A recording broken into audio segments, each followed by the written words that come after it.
From service to strength, from questions to choice, guidance you trust, her vet voice. Guidance you trust. Look at me. Got two screens going. Hello, hello, hello, YouTube. How are you? Thank you for joining. Happy hump day. I hope that you guys had an amazing day. Thanks everyone for tuning in. As you know that tonight we are going to be talking about, guess what? The famous DBQs, okay? Tonight we are going to discuss the difference between a VA contracted exam and a private DBQ. And of course, we have the lovely Natural and FF here with us tonight. Everyone in the chat, thank you for joining. FF and Natural, thank you so much for joining in with us tonight to have this conversation. We hope that it would bring so much knowledge and insight to the veteran community as to how DBQs play an important role in your VA disability claim and what a difference. And we're hopeful that you guys can see the difference between them. There is a lot where veterans mess up on their claims. Pretty much they don't read the DBQs, they don't understand what's happening. And most veterans think all exams are the same. They're not. And tonight we are going to break down the VA exam, the contracted exam, and the private DBQs so you stop with all the extra and all the things that are not needed. And we're hopeful tonight that you can go ahead and understand the difference between them, what's needed, what's required, and how you are able to file a successful claim if you're using the private DBQ, and what are the limitations when it comes to a private DBQ. So before we get started, let's go ahead and give some shout outs here. Hey, 66. Thank you guys. Hey, San Diego Marine. Thank you for joining. Jason, it's always a pleasure to have you here. The Mad Researcher. Thank you very much. Let's see. Who else do we have here? Hey, Jimmy. Thanks for joining. Hey, RRC. Good to see you. Thanks for listening in the background. And hey, Seek, thanks for joining. And everybody else, thank you for joining if you're listening in the background. And hey, Miss Donna, good to see you. Thank you for joining. So, Skins, welcome. Thank you for joining as well. So, guys, we are going to get straight into it. And I think we are going to start off with presenting you guys with a DBQ that is sufficient and one that's insufficient when it comes to a private DBQ. So I'm going to add, which one is this one? Is this the insufficient one? I have to be able to see it at the top. This is the insufficient one. So let's get this one going. FF, can you see? Yes, I can see. Okay. All right. We're starting off with the insufficient DBQ. You want to go FF, or you wanted me to walk through and then you? Yeah, I'll just chime in when you need me. Okay. So as you can see at the top, they have the veterans information. Make sure that you guys are verifying this information here. And this is a DBQ for the famous sleep apnea, okay? This is the DBQ for the famous sleep apnea. So we're already sending Natural to the next place, right? So already, why we gotta start off at 4 minutes and 18 seconds on sleep apnea? Why? Y'all. So, all right, this is the insufficient DBQ. All right, so we start off with, are you completing this disability questionnaire at the request of? And of course, it is the veteran. Are you a VA health provider? That's the question to answer. And if the patient is regularly seen at your clinic, you'll answer, the provider will answer yes or no. And was the veteran examined in person? It's yes or no. And then if no, how was the exam conducted? So let's get into the evidence that was reviewed. So the provider annotated that the entire paper file to include the veteran service treatment record, and the veteran said they uploaded them before our visit today, and the VA shall already have them in evidence. All previous military ratings decisions from 2018 to 2026, private medical records from an outside provider, those are provided from 2018 to 2026. The DD 214 with honorable service from 2015 to 19. Then there's some medication lists from 2018 to 2026. There's also some lay statements from the spouse and battle buddy, X-ray and CT scan from the service treatment records in 2017, and it noted a deviated septum. Then there's an ENT examination during service that confirmed the deviated septum, and the veteran complained that he or she couldn't breathe right out of his nose, and his battle buddy told him he is snoring. Then there's also some articles from the Sleep Center and different articles on the comorbidity of sleep apnea, mood, anxiety, and substance abuse disorder among veterans who are obese within the Veteran Health Administration. Then we go down, and the question is asked, does the veteran have or has ever had sleep apnea? And they ask what type of sleep apnea, to include the ICD codes and the date, okay? And then it goes into the section where the provider enters some medical history, and it states the veteran states sometime the symptoms started in service a few weeks after his injury to his nose during basketball game. Veteran states he thought it was a stuffy nose on one side, and his buddy told him how hard he would snore. The buddy letters indicated he saw the veteran stop breathing in his sleep for a few seconds on several occasions during service. The buddy advised the veterans had had sleep apnea. He said he would tell him to turn on his side, as this helped most times. But the next day, they would both be tired since veteran snoring keep him awake, and he had to keep waking veteran up to turn on side. Spouse submitted statements regarding veteran not using his CPAP as he should, and he should have get fitted again by the VA. She said when he first used it, they had better night's sleep, but now the CPAP doesn't work as well because the veteran now has a beard and it won't stay on. She made him go back in 2019 because he was only breathing through his mouth. Yeah, I cannot. So it asks, and you know why I'm laughing? Y'all know why I'm laughing? It's because that's how exactly y'all talk, exactly how you write. You write how you talk. So there is no, review on what was actually being put in that blog. And so it's really not giving anything. But anyway, we're going to keep going. So does the veteran currently have any findings, signs, or symptoms attributable to sleep apnea? And it says persistent daytime hypersomnolence. Okay. Does the veteran have any pertinent findings? And it says physical findings, complications, conditions. No. And does the veterans have any surgery or scars or anything? No. So here's the comment. Veteran is having a hard time using his CPAP. Advise following up with primary physician to get fitted. Then it goes down to say private physician notes indicate for veteran to try Zepbound, as this may help improve the OSA in adults with obesity. Veteran sleep apnea probably connected to weight gain.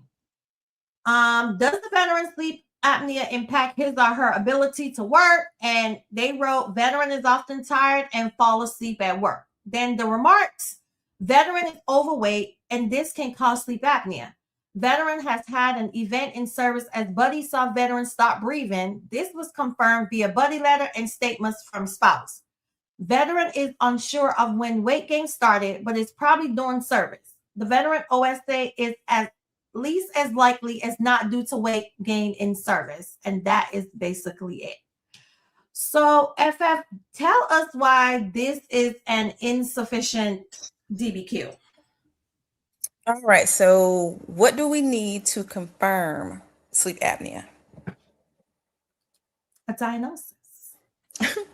In a sleep study. Yeah, sleep. You know So what if it's we sleep scroll study. up, Yep. it Want me to says scroll up to the yes. top? Okay. Up at the diagnosis portion, Let's see. it says yes. And we tell them here, right in the note. So all of the examiners will know what they need for the diagnosis because we Mhm. tell them clearly it must be confirmed by a sleep study. Scroll down. Mhm.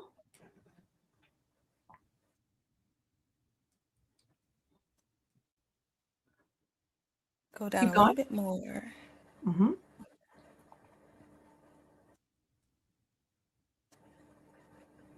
Okay, so in this section, diagnostic testing, has a sleep study been performed? The examiner simply says yes. There is no information confirming Right the here. sleep study, Mhm. The Or date where the sleep study was done, anything. or the results. Mm. which we know from the top is required. So Mhm. all the examiner did on this one was select yes, which Mhm. tells us they didn't review the records properly. Mhm. So And this then go ahead, I'm sorry. so this is why you have to read over your documentation before you submit it, because this right here is very important. It's very important. Go ahead, EFF. And then in this section, this part is mentioning what could potentially be a secondary, Mhm. but we don't know that. And this examiner doesn't do a good job of presenting the evidence in a way that we can follow. It's a lot of guesswork with this examiner. And again, this insufficient one was designed this way because I want you all to pay attention to what they're writing on the DBQs. Zepbound to improve OSA in adults with obesity. Veteran sleep apnea is probably connected to weight gain. We don't want to hear that, right? Mhm. Because we're trying to get it connected. You do not want your adjudicator guessing at what is going on with your claim because you've already paid for this private DBQ. Mhm. So if you submit this without reading it, you've pretty much wasted your money because this doesn't help any rater reach a decision. This is just more confusion. It doesn't point to anything exactly. Can you scroll down a little bit for me? Yes, absolutely. Mhm. Keep going. Yeah, and then right here. So this rationale, of course, is very insufficient. Veteran is overweight, and this can cause sleep apnea. Veteran has an event in service as Buddy saw veteran stop breathing, and this was confirmed via the Buddy letter and a statement from his spouse. Now, lay statements are great, but you can't use them to confirm a diagnosis. Mhm. And that's also in the M21. I can't remember where it is right now. But please make sure you read this section. Your buddy or your spouse cannot give you a diagnosis. You can't confirm it that way. It has to be from someone in that authority who can say, this is OSA, this is sleep apnea, or whatever type it is that you have. Then the examiner goes on to say, veteran is unsure of when weight gain started, but it was probably during service. He doesn't give us any information as to what is causing the weight gain. Do we have an injury that caused this? There's nothing here to help us. This rationale is completely insufficient. And I don't want you all to get hung up on just the last part with the as least as likely as not, because Mhm. the rationale has to be sufficient for your DBQ to be sufficient. And if you aren't reading it, you'll submit this and it won't help you. And then we'll schedule you another exam. And generally speaking, people get the private DBQ so they don't have to go to the VA exam. Mm-hmm. Mm-hmm. And then at the very top, We go back all the way to the top. yeah, to where the evidence is. Oh, okay. Mm-hmm. So this evidence is fine. What's missing is the VA medical records. That's not in this list. Yeah. So you all make sure you read the evidence that they say they're using. Because if you told me you got diagnosed with sleep apnea through the VA, and then the person that's doing it doesn't list it, Mm-hmm.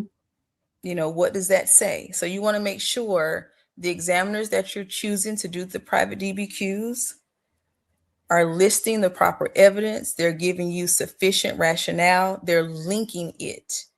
This person has OSA more likely than not, you know, because of the deviated septum. Like it doesn't make sense. Like it needs to flow. And this is not a good one. So please make sure you read it. You see the X-ray and CT scan for military service. We don't see any VAMC records in here. We don't see it.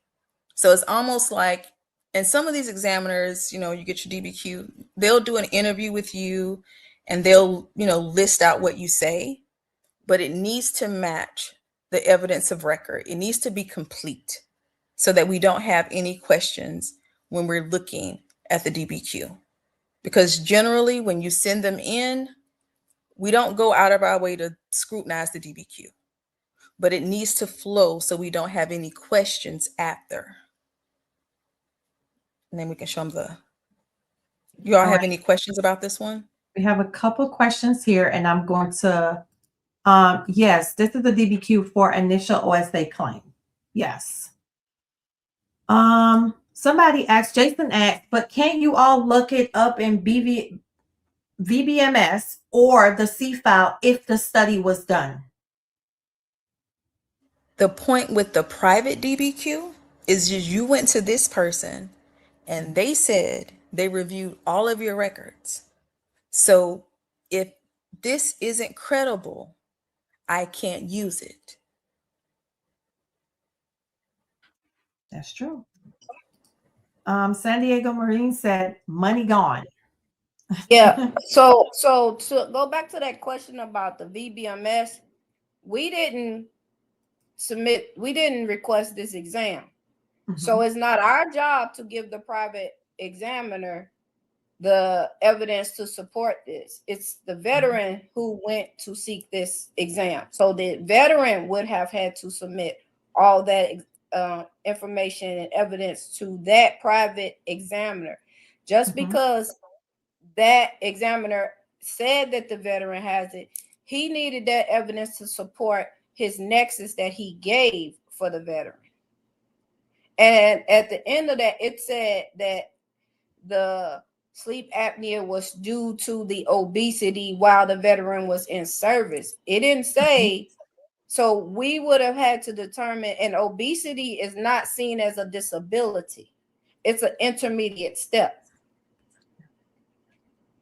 So just because this examiner gave a positive nexus, the evidence of record would have to support what the veteran, what this examiner said. So if I had have gotten this one, you're going to a VA exam. I wouldn't have accepted this. Let's see here. RRC says, Jason, perhaps the biggest mistake that makes is assuming that the VA already has the information. Having the sleep study sent from a verified medical provider is always the best bet. Thank you for that. This is why veterans need to educate themselves on the process. Absolutely, San Diego, and that's why I created this space. Jason says, but if you have had a study done by the VA, would it not be in the VBMS or the treatment records? First of all, it's V. First of all, it's not Getting the BVMS. letters mixed up. Yes, it's the other way around. The V comes before the B, first off. But again, just because the VA, so you want us to use the evidence to support a private DBQ that's insufficient. One, the rationale doesn't, and one, it doesn't even have any medical literature that's backing up. And now, if you listen to what the veteran said, the veteran had a deviated septum that he got hit in the nose or whatever during a basketball game. So technically, his sleep problems could be due to the deviated septum that is aggravating the sleep apnea. Yes. So that to me would have been a better route for the veteran to go versus trying to get sleep apnea going direct. Just because we don't know, if the sleep study was done at a VA, yes, it is part of the veteran's evidence, but it was not a part of the evidence that this examiner reviewed to grant the veteran's sleep apnea. So no, we couldn't just be like, oh yeah, here's the sleep apnea. We're going to hook up this sleep apnea because this man said it. So technically we would have had to send for a MO anyway, because he says it's linked to obesity. That's a denial, because what is causing the obesity? Yeah.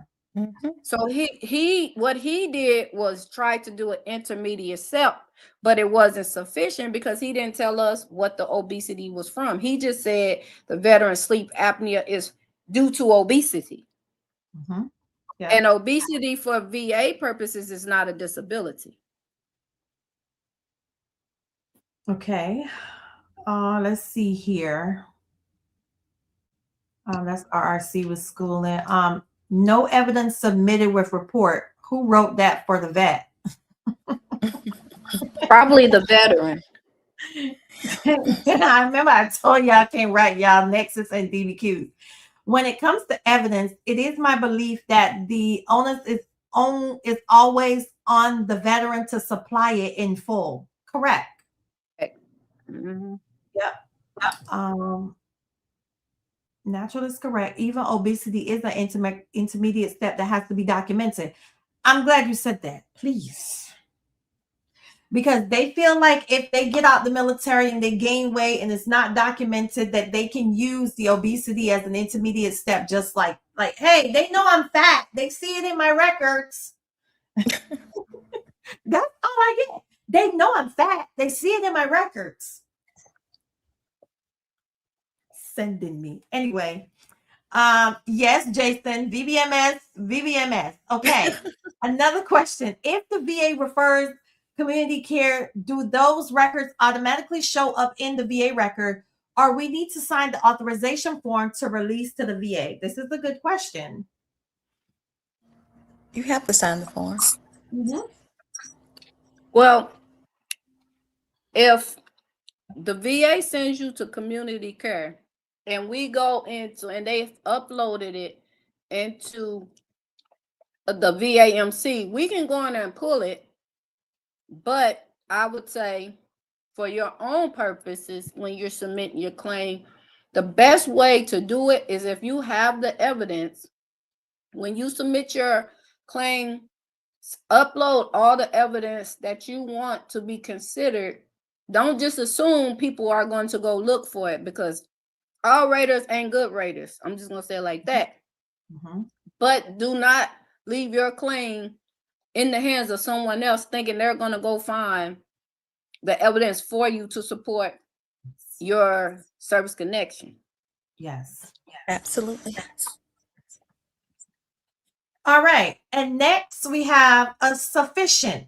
The one that we previously showed was an insufficient. And now I'm going to show you guys the sufficient DBQ. And you'll be able to tell the difference as we go through this one. And it's the same one for sleep apnea. Okay. So as you can see, we have the information We Wait. also You did too. You know. Yes, so they could see, Oh, like, Lord. because it's little missteps, but if they read it, they'll catch it. So You I gonna make wanted to use the everybody same go foul. DBQ. You gonna make everybody go get it. I didn't want to introduce like a different DBQ, right? So I wanted to keep it the same so they could, visually see and remember. I understand. all right. So Like, we have, listen, y'all. Hold on. Let me just say, but before we let me do a caveat.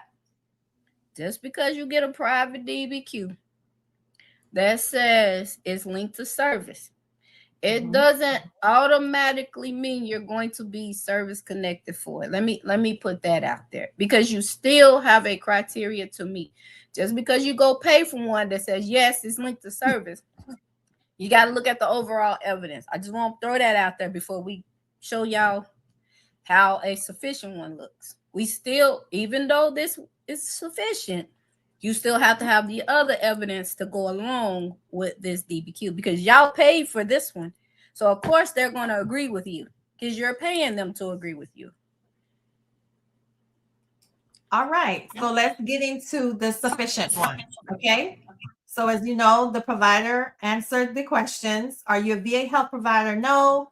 Is the veteran regularly seen in a clinic? No. Was the veteran examined in person? Yes. And then we're going down to the records that were reviewed.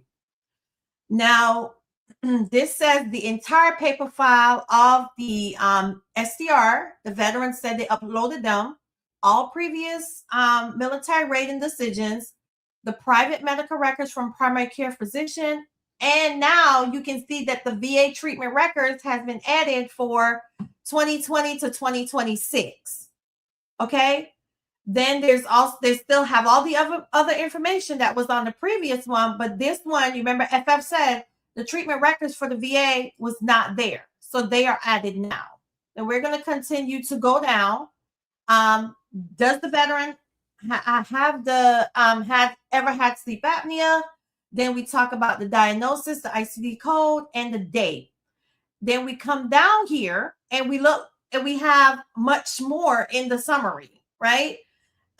There's more added here. After we talked about the spouse, she said when she first used it, they had better get better night's sleep, but now that the CPAP doesn't work well, all because the veteran now has a beard and it won't stay on. They further added more. She made him go back in 2019 because he was only breathing through his mouth. The veteran sleep study indicates moderate obstruction sleep apnea with 25 as the API, oxygen saturation of 80, and reduced REM sleep, loud chronic snoring, and observable breathing pauses. That's a big difference in documentation here. Very big difference. Okay, we go down to talk about the medication, which is no.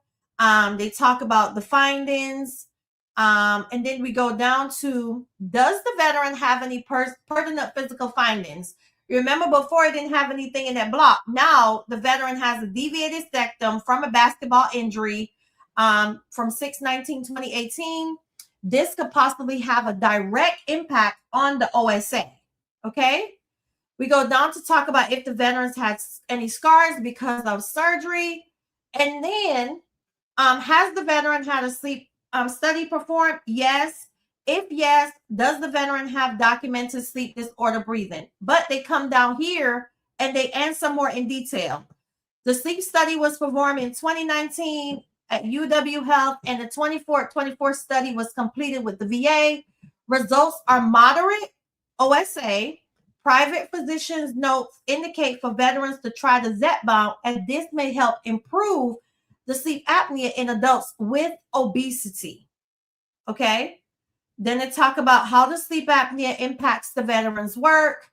And there's also remarks here. The deviated septum can contribute to snoring and sleep disorder breathing, but OSA usually stems from a throat collapse. So there's more detail here. While the deviated septum is not the root cause of sleep apnea, the deviated septum causes nasal congestion and obstruction, making it harder to maintain a stable open airway for breathing. So there's more explanation here as to how the deviated septum comes in correlation with the OSA. The combination of nasal obstruction, airway narrowing, and muscle relaxation can lead to moments where breathing becomes shallow or even stops momentarily. Difficulty breathing through the nose often leads to mouth breathing, which can cause throat collapse and exacerbate sleep apnea. The veteran's OSA is at least as likely as not due to the deviated septum in service. All right. You see the difference there. Go ahead, FF. So the main thing is for you all to, if you insist on paying for a private DBQ, please make sure you read it. Make sure the rationale is sufficient. And by that, just make sure the link exists. Like, you don't want it to say, like the first one with the sleep apnea and obesity, and then there's no link. We don't know how you got it. We don't know what went wrong. You want to make sure we can back up what the private doctor is saying with the overall evidence of record. Because like Natural was saying earlier, even if you were to get like the first one where you get a positive nexus, but the evidence of record doesn't support it, unfortunately, you've wasted your money because there's nothing that we can do with that information. So everything that you're giving the examiner on your behalf, you need to make sure they list it, make sure they read it, and then you read it before you submit it. Yes. Yes. And read the nexus letters too. Okay. Let's see here. I always get any and all community care treatment records myself and have my VA Medical Center release of information office to scan into my records. The live just started and Natural is already acting up.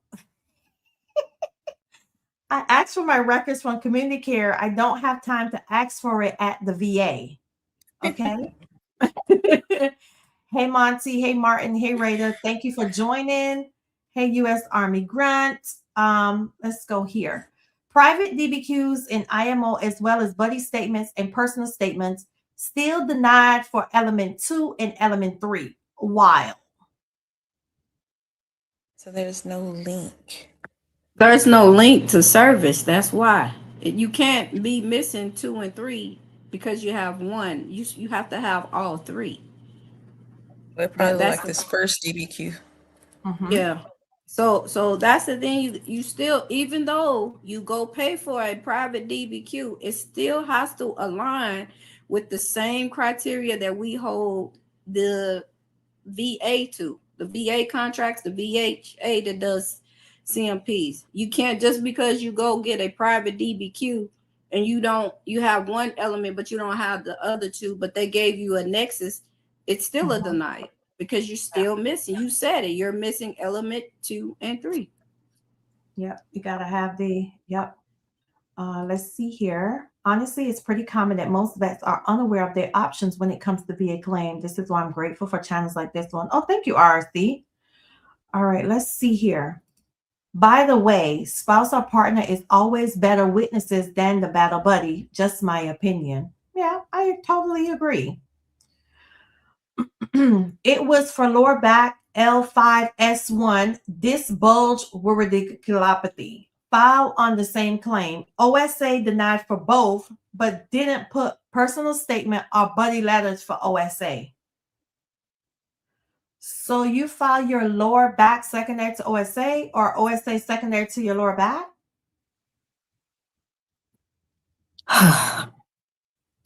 Okay. There's so many things wrong with that statement.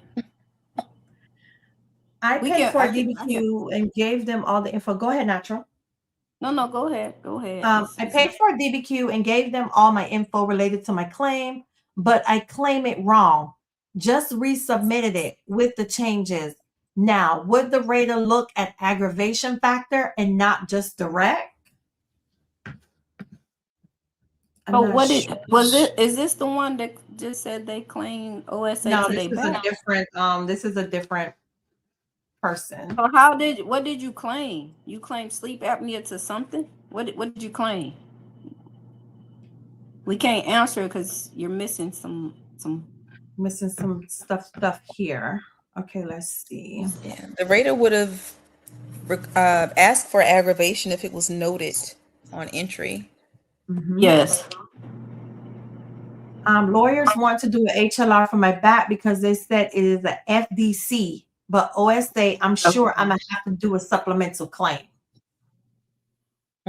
So is this the back person? Yes. Yeah. Okay. You paying for a lawyer too? Okay. Yeah. You don't need to do A lot here, Desert. Doing a lot here, Desert. You're sending me for real. Like I really want. Listen, I'm gonna be nice. Okay, listen. Anatomically, your back could be causing you chronic pain, but how is it affecting your respiratory? This is the rationale you have to think about. How does a musculoskeletal problem cause you to have a respiratory issue? That's probably why it got denied, because there is no medical literature that's going to support a back condition causing a respiratory issue at all. If you find some medical literature and that lawyer finds some, then submit it, but you're wasting money. The lawyer only gets money when he gets back pay. So they'll probably go and find an examiner to say, oh, he gained weight as the intermediate step. Yes. You all don't have to pay. Yeah, but even with the intermediate step, sometimes I've seen it. Sometimes I've seen them say yes, but a lot of times they say no. They find every other risk factor to discredit, that. But I have seen some who say that the obesity was due to, but let me say this, guys, about obesity. Let me just say this. I'm a veteran. I have knee problems. I have back problems. I have, but I still control my portions of what I eat. I get up, I work out. So I know some people may have worse off conditions than it, but it ain't stopping your mouth from eating. You guys are y'all be doing this obesity thing, and I'm like, just because you're hurt, your knees and all that, it doesn't require you to sit down and just eat like that. I'm not trying to be mean, but you can't blame just because you have an injury and you're cooking, somebody cooking for you, you cooking somebody, you eating all these high calorie foods. That's the cause of your obesity.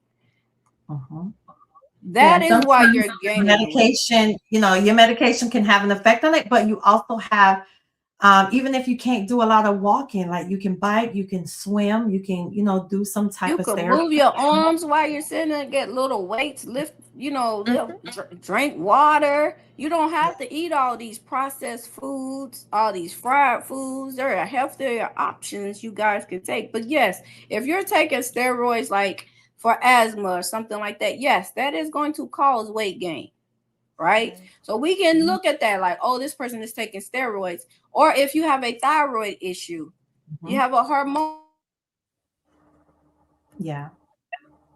So there's other avenues, but just saying, oh, I'm obese, and that's why, some people, while they were on active duty before they had injuries, they had problems with their weight. So it ain't just because you got an injury. There are some personal choices that we are making to cause ourselves to become obese because of back. I have bulging discs. I have all of that, but I still get up and do stuff. Yeah. So your health is your wealth. Okay. Yes. Your health is wealth, definitely. Right. And there's no talking down on anyone here. We just want you to be healthy. Right. And we understand that obesity, sometimes there are some issues that you really can't, take away. For instance, taking steroids, that affects me greatly, but I still put my best for effort, to exercise every day to maintain, your weight. And eating sometimes can be a coping mechanism, but you have to choose your health as well when it comes to, choose a different coping mechanism, because if you're going to be eating your depression and your anxiety, you're just going to be slowly but surely causing your life to deteriorate at the same time, right? Right. And then that extra weight is going to aggravate that back issue, those knees issues, those neck issues, because your body is not built to hold all that weight. So that's going to cause even more problem. That's going to cause even more pain. So Yeah. I just want everybody to understand that just because you say I gain weight because of a back issue or knee issue or whatever, that's not an automatic. That is something by law we have to do, but that is not a automatic you're gonna get a grant for. Yeah. Yeah. Hello, let's see here. Overweight in boot camp in 2021, buddy statements, family confirming loud snoring through service, but OSA wasn't diagnosed until 2025. Can I still get a service connected? What are my chances? Okay. You want FF, you go 2001? first because you go first, FF, because you're nice. Okay. So 2001 was a while ago. Mhm. But if you 5 have years your ago. buddy statements, 24 when years you ago. first when they first noticed it, maybe you thought it was, I don't know, positional, just the way that you were sleeping. But then, as you got older, you realized it was a problem. So is there a chance? Possibly. You would just need to make sure you were being seen from the time you got out up until today. That would strongly help your case. The family statements, buddy statements, those are all great, but you would need to make sure your record shows continuity of symptoms, right? Throughout when you got out up until current. I don't really have a number for the chances, but if your documentation is in order, I would say, I don't know, 40, 60. Mm-mm. You don't I think need so? an avatar so y'all can see my face. Listen. Listen. First of all, let's break down the statement. They were overweight in boot camp already. And zero bounds, I'm not being, I got my Raider hat on, and I'm about to tell you just like this.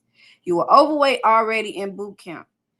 And so therefore the obesity occurred before you had the OSA. So you can't use obesity as an intermediate step because you already had it, right? Now you may have gained extra weight. Snoring is a symptom. It doesn't automatically give you sleep apnea. It's just a symptom of something. You were diagnosed 24 years after leaving service. And it's enough for you to get an exam, but the medical opinion is going to probably come back something like, although snoring was noted in service, the veteran was overweight during service. The veteran wasn't diagnosed until 24 years after leaving service. Therefore, no nexus can be granted. That's what they're going to say. But you can file it. That could Because be of the wrong. length of time. It's the length of time, correct? Even if Yeah, he if you were had, seeing someone, like, again, the continuity of symptoms, again, Mhm. it's not good, but the Yeah. record does show that you had issues with your weight. Mhm. And if you were seeing someone for that once you got out, that is considered continuity of symptoms. But you have to make sure it's in the record throughout, because if not, what Nashua just said is going to happen. Yeah. he would have had to be treated for snoring for 24 years. Yeah. For the length He, of time. yes. Desert Raider is saying cervical spine is affecting my breathing by sleeping on my back, causing my throat to collapse. Or relaxing the throat muscles. Yes. Mhm. I clearly get it now. I see it now, but it's the nexus, the link, and you have to have a provider that's going to see it the way that you see it. How does your cervical I think we spine? have to get the back. Is the back not connected? Is your back connected, Desert Raider? Okay, we'll keep going down to see what he says. Some say VA doctors are reluctant to do DBQs. How can community care doctors, are they more willing? So VA doctors don't like doing private DBQ because it's a conflict of interest. That's why they don't do it.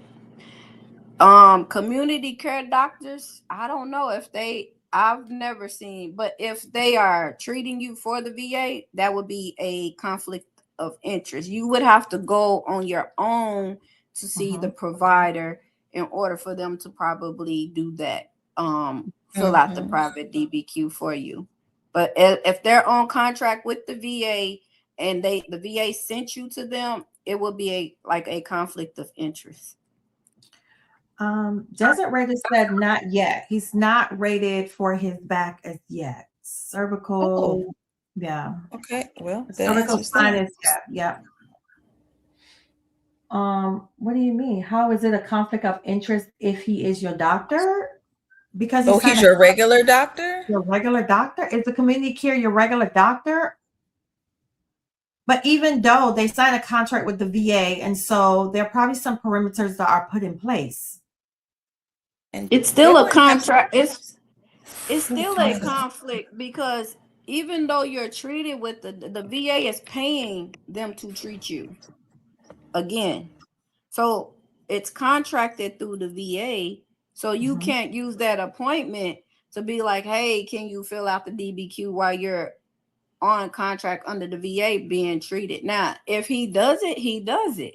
That's on, that's on that doctor. But you didn't say that he was treating. You said, how about community care? Are they willing to? Now you're adding the fact that he's your primary care doctor. That's two different. Right. If he's your doctor, that's fine. If he wants to do it. What are we doing here, love? So much bad advice. So many people taking advantage of vulnerable vets. Sad the VA is no help either with veterans. I'm not sure where you're going at here with this comment, but we'll just try to keep the space as positive as possible, okay? Dumb question. There's no dumb question, U.S. Army grant.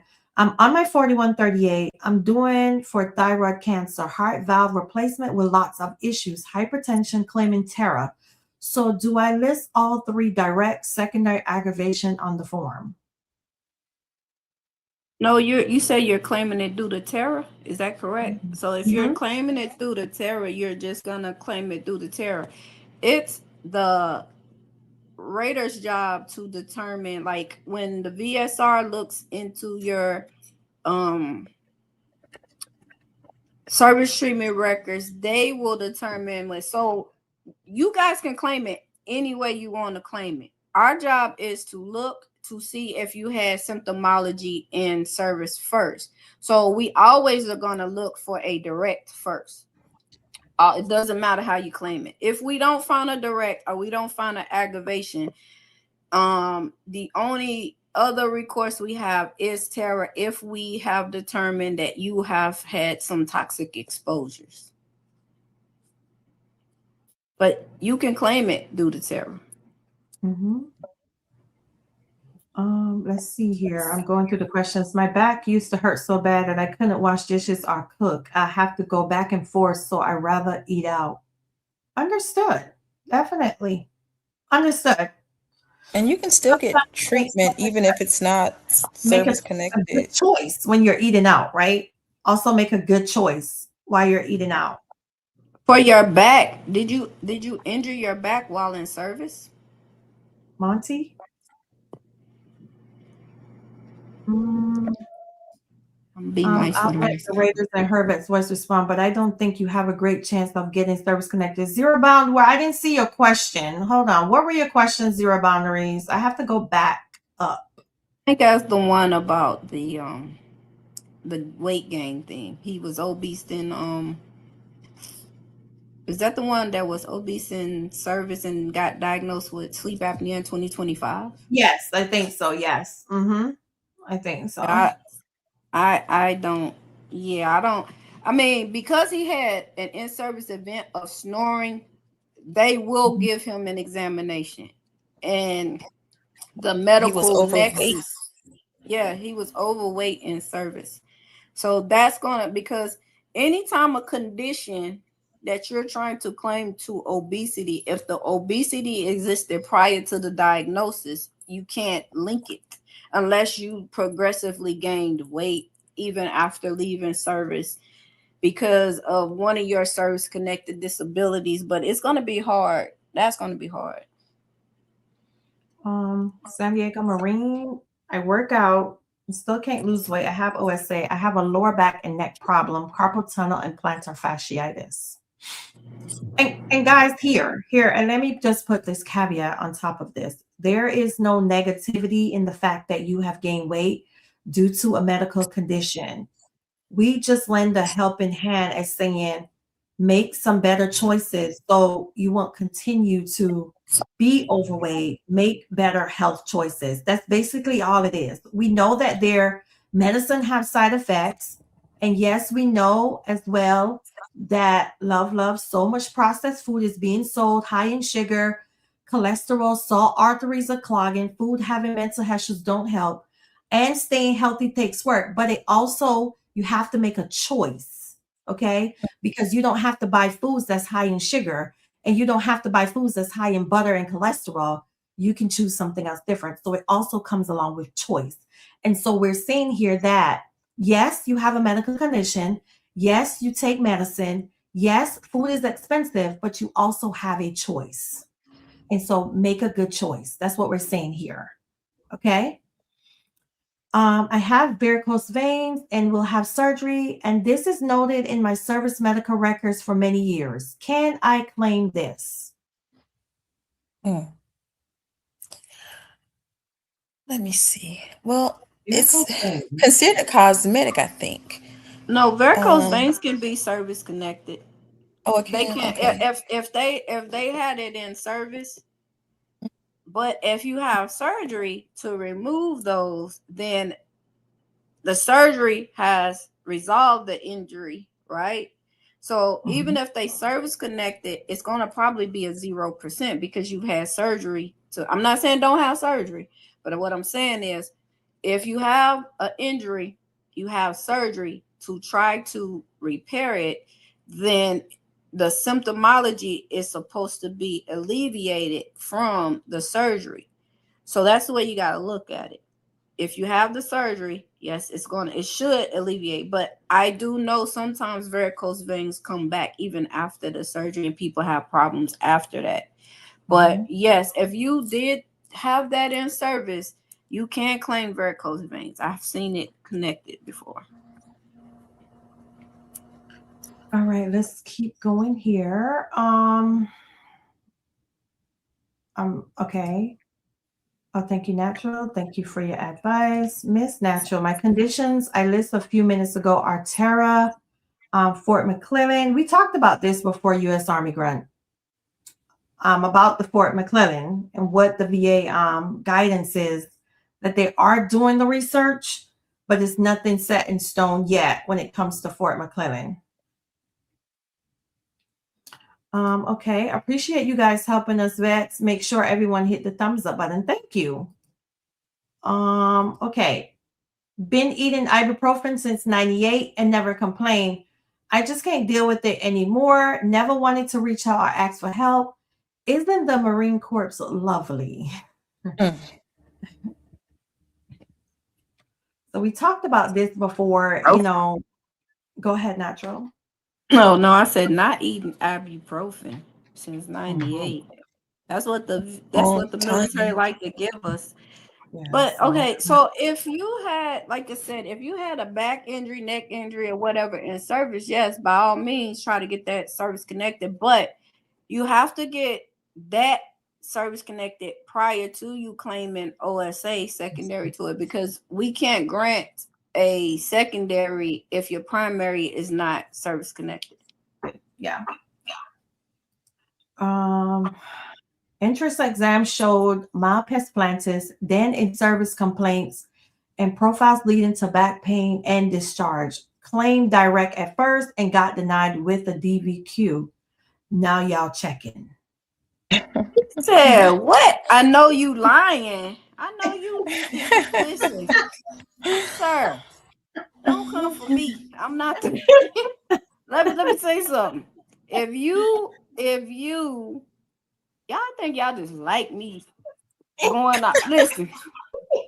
If you can't, he said, I know. I know you lied. No, I'm not. So listen, if you came into service with pest planners, that's gonna be no, it's gonna be a aggravation. Yeah. Yep, it's definitely gonna be aggravation.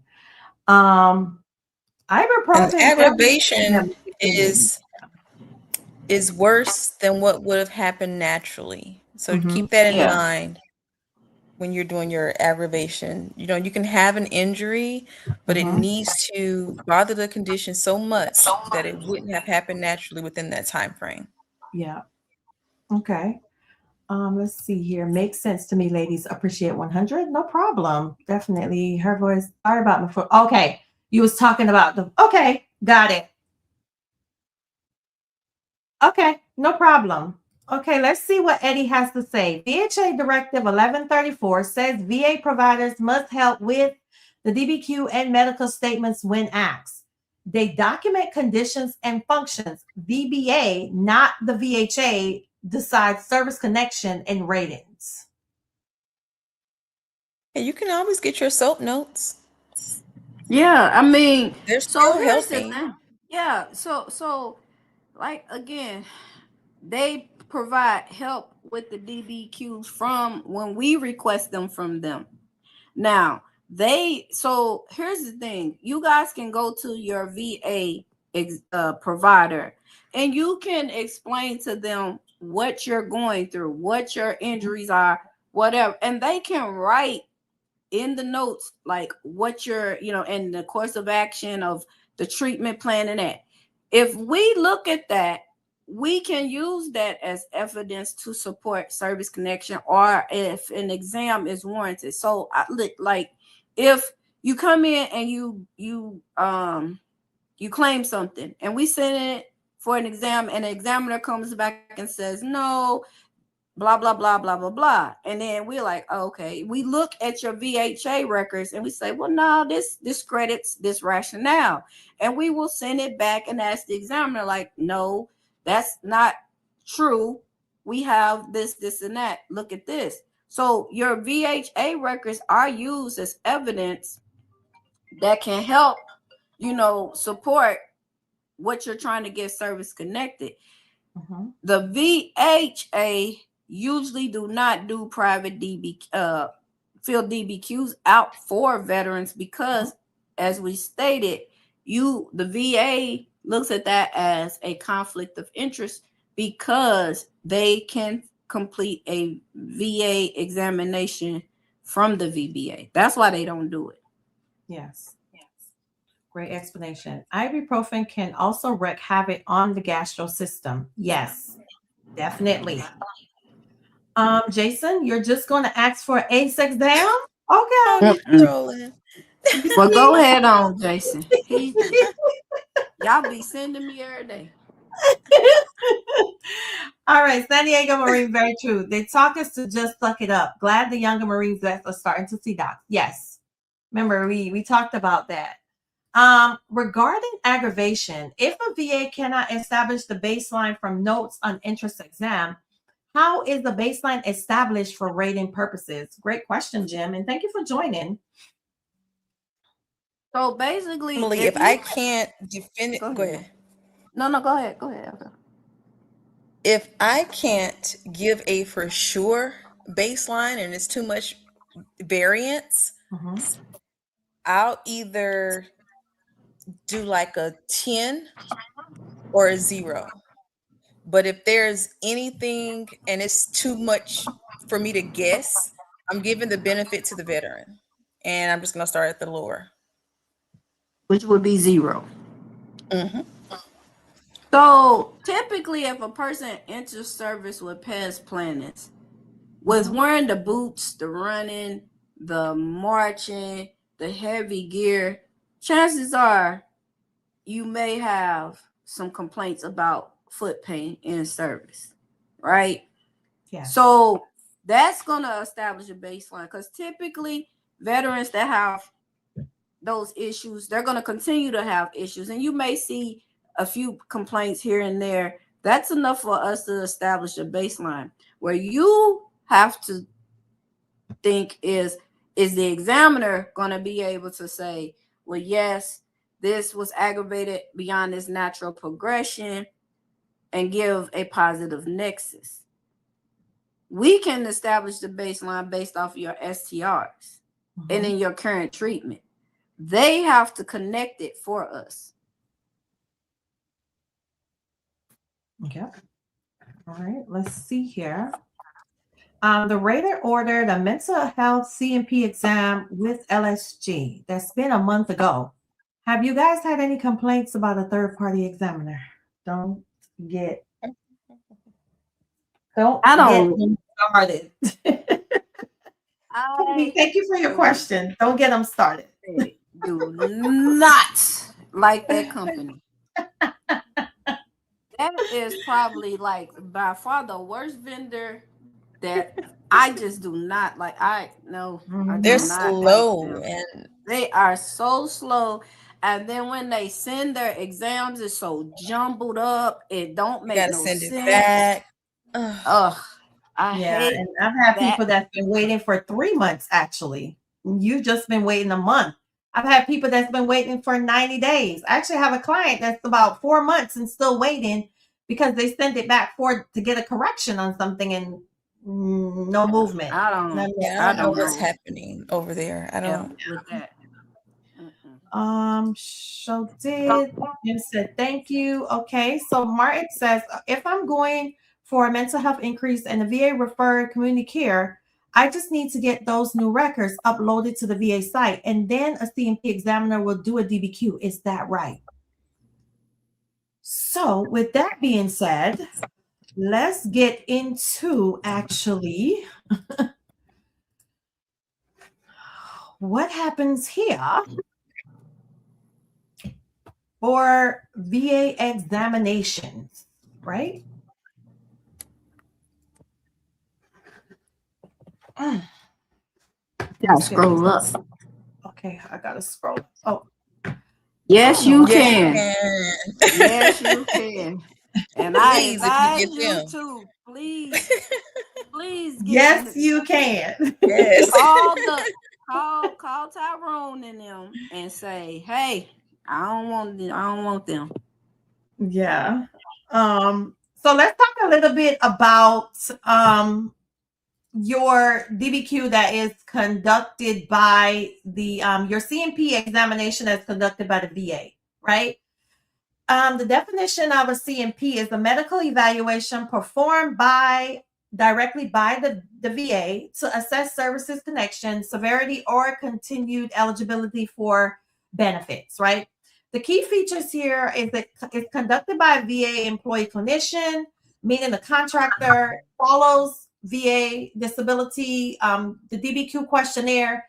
The examiner has full access to the veteran's VA file and is considered an official VA medical evidence.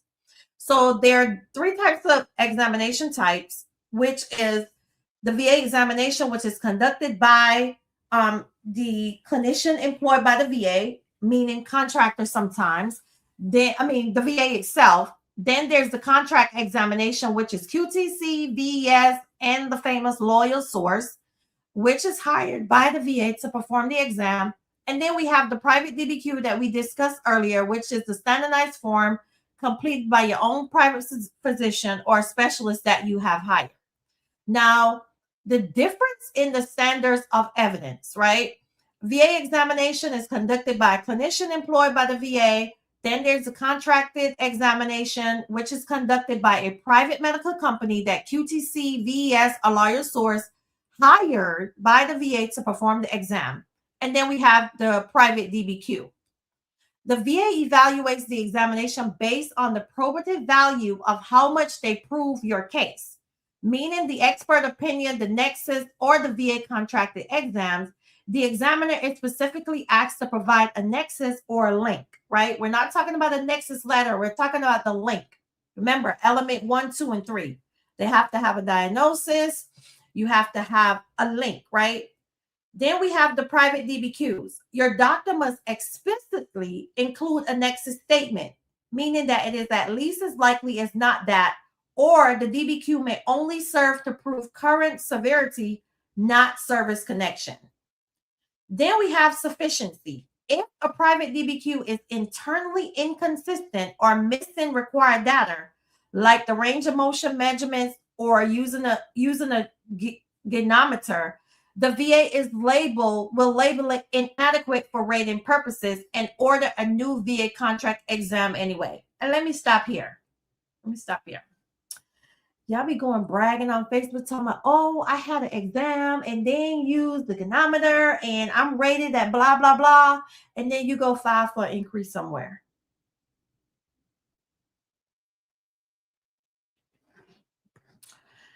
Anyway, I'm going to keep going. The purpose of the VA C&P exam is to confirm a diagnosis, determine a service connection, evaluate severity for the rating purposes, and provide medical opinion used in VA standards, meaning, example, at least not as likely as not. The document functional limitations, new horizon. So let's get into a few questions here before we go on. The last thing we fell off was, can we request? So aggravation could be 0% with steady care with baseline, but if there's pain in service and still, that makes 10% or more percent.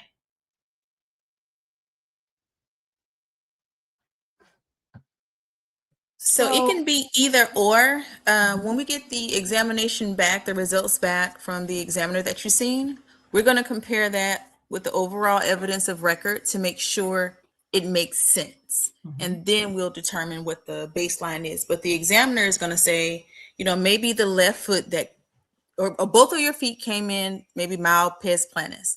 They see your left foot and they see that one's really gone beyond natural progression for the time that you were in. And then maybe they say the right is fine. That's what it was going to do anyway. So it just kind of depends on what the evidence looks like for that aggravated portion of the body. You got it, Martha? Like an acute injury won't dramatically change anything. I hope that helps, Monty. Before I put this question up here, this is not for natural. This question not for you, okay? What are the chances in getting anxiety, depression, and insomnia secondary to bad back that's service connected? Wait, is that what you said? That one's not for me? No, this is not for you. This is for FF. Well, so the anxiety, depression, and insomnia are all rated under mental health conditions. And if it's secondary to your bad back, the insomnia, it won't be independently rated because it's going to be a part of the anxiety, depression, or either a symptom of you not being able to sleep. Yes. Your anxiety and depression, depending on how that manifests itself, you'll be rated on that, but it is possible. I've seen a few for depression secondary to bad back, just because you aren't able to do the things you normally do or used to do. Sometimes that causes negative behavior responses, but a lot of them I've seen were depression secondary to the bad back. Okay. I would have said that. Go ahead. No, I would have said that too. Okay. VA Directive 1134 supports VA providers completing private DBQs and nexus letter for veterans. VBA decides claims and ratings, so there's no conflict of interest. Good VA PCPs do this. Well, I haven't seen one, so keep on, Eddie. And the 1134 is for them to help the veteran with a statement or medical paperwork. It's not specifically for a DBQ, Or the but DBQs, yeah. it mandates the examiner that you're seeing, hey, these are veterans, help them out the best way that you can. And again, you all can get SOAP notes. You can get your treatment notes for that day. Now, it may take them a few days to get it to you, but we will accept that. Okay. I gotta do a little something here because I got to.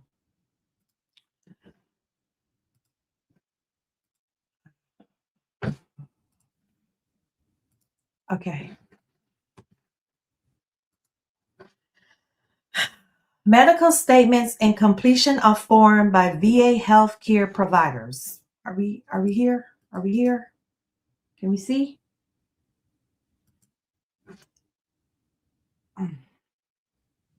Yes, because I was just looking it up because, see, this is the problem. We have people who read these things and they don't interpret it in its entirety. Okay, amendment dated February 2029, removed the mandate to develop a medical statement and form advisory board. And then at publication November of 2016, this directive provided updated guidance and resources for providers to assist with the completion of medical statement and forms. It provided examples of the various types of medical statement and forms providers may be asked to complete.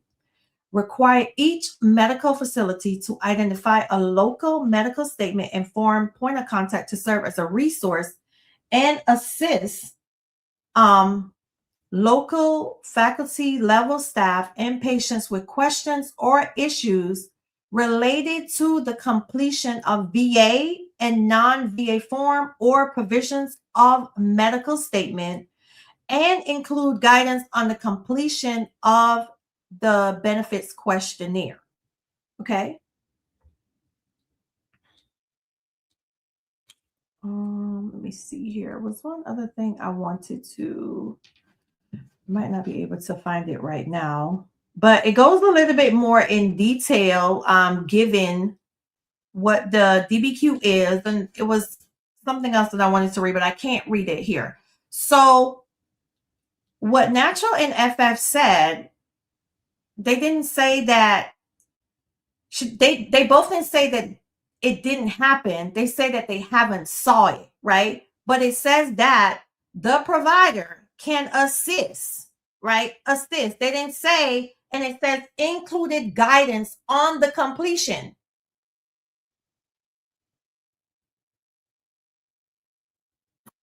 It doesn't say complete, assist. But if you go down to section, is it 3? I was On the looking definitions. I was On the looking definitions. Okay, hold on. The definitions. It talks about the DBQ, what it is.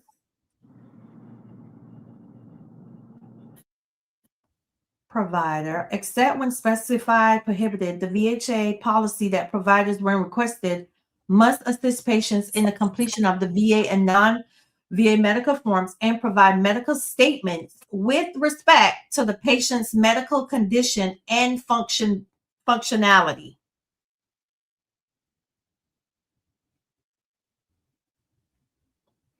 Completion of VA medical forms and VA medical providers, healthcare providers, VA healthcare providers are responsible for completing medical forms in either electronic or paper to support the delivery of patient care. A patient or their personal representative may request that the VA healthcare provider complete the medical form on the patient's behalf. Example of medical forms completion upon patient or a beneficiary request include, but are not limited to, and it lists these right here, which a DBQ is included, okay? When honoring a request for medical statements by veteran of VA claims adjudication, Care must be taken to avoid conflict of interest or ambiguity. Service connection and disability ratings for VA benefits are purely legal determination belonging exclusively to the VBA. VHA providers often do not have access to military records and may not be familiar with all health issues specified to military service, such as environmental exposure. Additionally, the issue of service-connected and disability ratings are governed by statutory and regulatory provisions beyond the scope of VHA examination and our primary care. Consequently, they are often not well suited to assess the casualty of a current condition in a manner helpful to inform the VBA adjudication process. VHA providers who wish to provide medical opinions that state casualty must include clear and specific rationale while citing.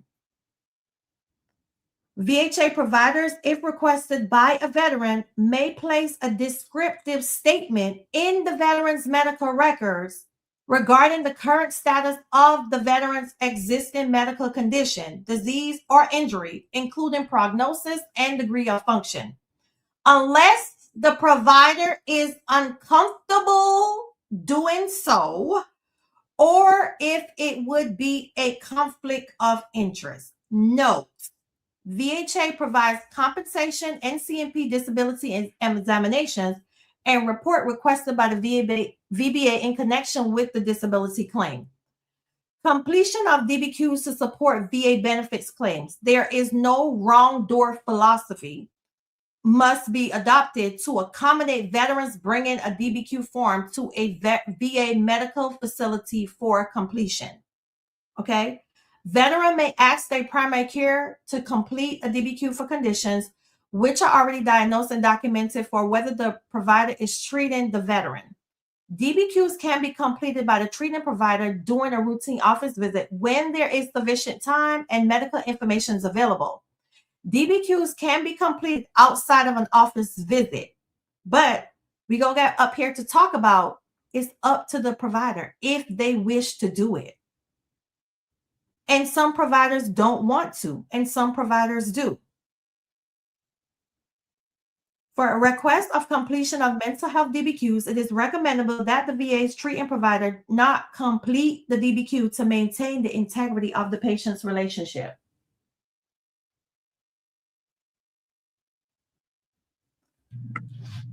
The overall purpose of the directive, okay, is for them to be able to provide some type of assistance regarding your treatment and your care, whether it be in the form of a statement or a treatment note.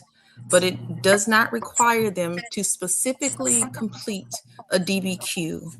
And when anyone is completing a DBQ, you want to make sure they know how to complete the DBQ and that they have all of your information to complete the DBQ. So if you're just seeing this doctor, you know, for your ankle, they don't know how it started. They don't know all the details that go into it. You want the person who's doing your DBQ to be informed. But by all means, you can ask for a statement, your SOAP notes, your treatment. You can look at Blue Button. You can get any of that to assist with your claim. And that is the overall purpose of the directive, so that veterans know, hey, no matter who you see in this hospital, we can all help you. But and that's why the provider has the, sorry about that, Go ahead. Yes, the provider himself or herself has the right to say no, because if they feel like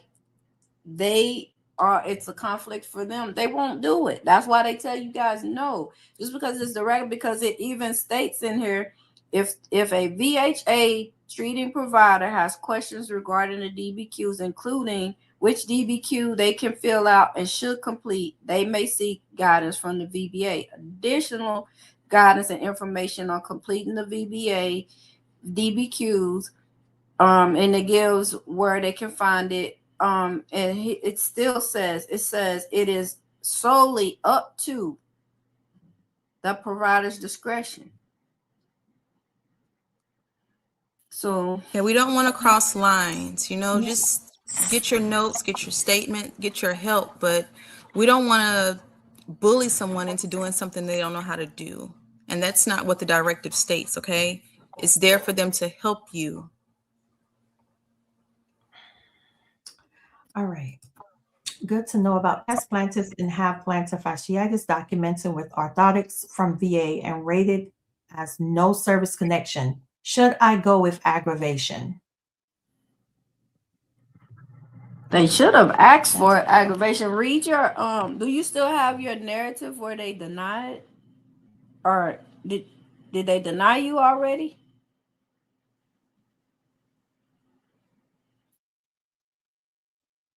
Or they said, I just want to know, because if they didn't ask for aggravation, they should have. No, loyal source. No. No. No. LHI and loyal source is different. In your guys' opinion, is it better to have a statement that says as least as likely than not or more likely than not? What's your guys' personal take on that? I mean, if it's at least, I think, well, that's just my personal opinion. At least is fine. Yeah, at least more likely, it could still, I feel like more likely is like, it could go either way, in my opinion. More likely. In my opinion, I see more likely than not that way as well. All right, let's keep going. When an exam request is ordered, who puts the questions on there that they want the examiner to answer? VSR had a few exams ordered for secondary condition, but the exam does not address what I claim. Okay, so when you submit your 526 or your 0995, most veterans put it like toe, hand, back. They don't give some of the explanation on which way they trying to claim it. Some, not saying this is your case, but some do that. So the VSR's job is to go search your service treatment records to see if you meet all the elements to even remotely qualify for an exam. So typically the question will go something like, is the veteran's claim condition as least likely as not related to the back injury suffered while on active duty? That's it. That's the question. All right. What percentage of claims are overdeveloped or developed to deny? What criteria must be met to make a DBQ sufficient? Great question. One, we don't know the percentage. We don't develop to deny. Yeah, we don't overdevelop. Overdevelopment will cause us to have an error in the claim. Development comes when you first submit the claim. Now, the only way that a RVSR will develop for something, or we will put on the code sheet telling the VSR to solicit for a claim, is if we have evidence that that condition is going to be service connected. Overdevelopment would be for us to like develop for something that we already had, and we had enough evidence to go ahead and grant you. That's what overdevelopment is. The criteria to meet, we just went over the criteria on what makes a DBQ sufficient. Once I saw the results of the IMO, I was able to get a new exam using the 21-4138 before adjudication. Okay, Thomas. Following up on my secondary question regarding service connection, back and depression, should I seek out a nexus? I wouldn't pay for one, because I've seen because of the chronic pain from your back, I've seen depression, major depressive disorder, GAD. I've seen those service connected without You you just have to having have a good link. A good link. Yeah, please don't pay. Please. Yeah, don't go. A good Don't doctor go pay note. for it. A good doctor's note, a detailed note with medical evidence will do you well. I don't think you need a nexus. You just have to have good medical evidence. You can if you have secure messaging, you can write to your doctor and say, hey, my back has increased in pain. I have now developed depression.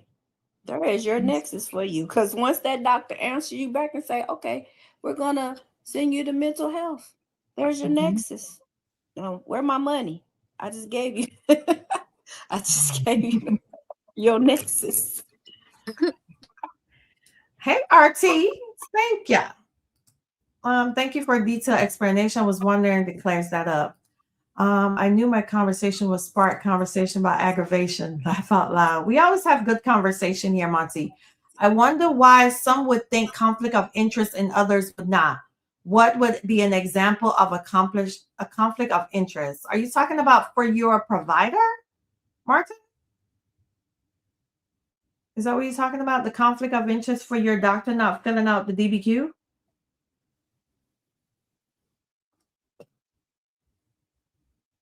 An example would be if your wife is a doctor, nurse practitioner, and she does your DBQ. That's a conflict of interest. Because of course, your spouse will write a DBQ for you in a way that, that provides all of the elements. So that's a conflict of interest. I see why Eddie brought up the 1135 directive. Secretary Dougie did say in a town hall the VA examiners can and should help veterans fill out. They can and they should, but it's their choice. That's what Secretary. And where technically he probably doesn't even know what that is. He doesn't. It's the people who don't. Yeah. Awesome, Skins. Like we're not here to put anybody down, or we go straight to the source. We read what the source says and we move on from there. We get the knowledge and we move on. So now you guys have an understanding.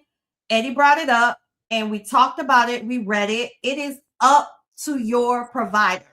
They have a choice. So if they say no, it doesn't matter how much the director says that they can. If the doctor says no, then it's no.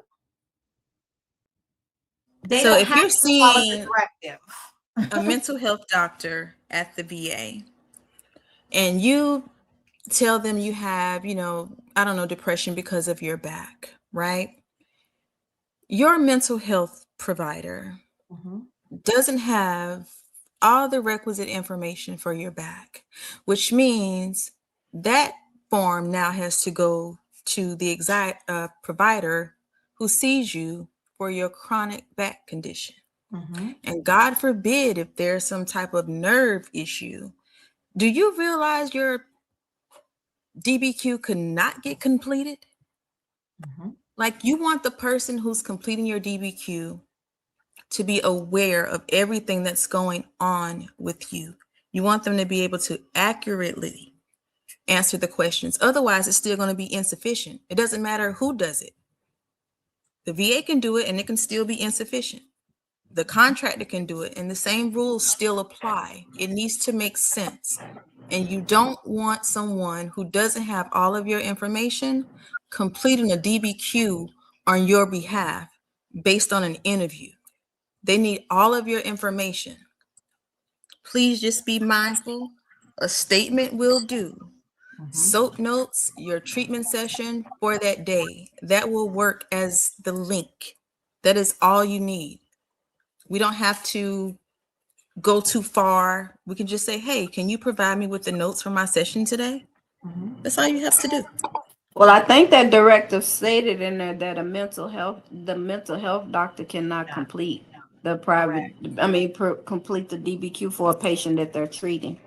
So when the person, it says that in the directive. I read that. Yeah, it says they can.